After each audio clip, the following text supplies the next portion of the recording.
Known as the father of psychoanalysis, Sigmund Freud claimed his father molested all of his siblings.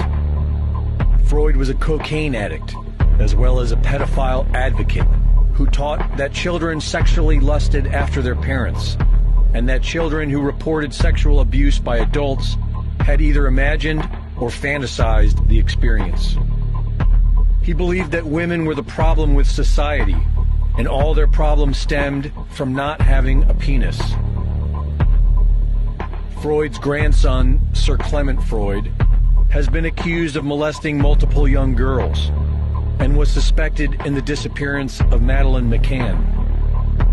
Sigmund Freud's sister, Anna Freud, whom Freud claimed was regularly molested and abused by their perverted father, gave birth to Freud's nephew, Edward Bernays, the father of propaganda. Bernays took his family's work in psychology and used it to help governments and corporations manipulate the minds of the public. Hired by the American Tobacco Company, Bernays manipulated women into buying more cigarettes by convincing them that smoking was a form of feminist liberation. During this propaganda campaign, he dubbed cigarettes torches of freedom. Thanks to Bernays and his family's twisted legacy, social engineering became big business.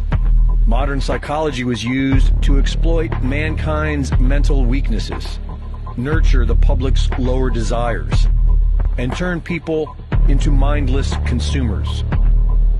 Is it any surprise, then, that the great-nephew of Edward Bernays is none other than Mark Bernays Randolph, the co-founder and original CEO of Netflix?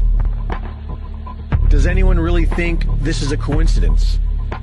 Netflix has not only replaced network television as the premier home of pop culture, it is also continuing the degenerate, depraved social engineering of the Bernays-Freud legacy. In 13 Reasons Why, Netflix was accused of romanticizing suicide during a recent increase of teenage suicides.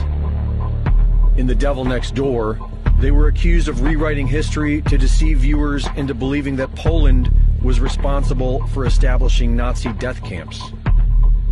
In The First Temptation of Christ, Jesus Christ is depicted as a homosexual. And a Texas grand jury indicted Netflix for depicting child sex in the movie Cuties. Netflix and chill, the new preferred method for brainwashing the masses. Brought to you by one of the most depraved, degenerate families of the modern era. Turn it off and wake up.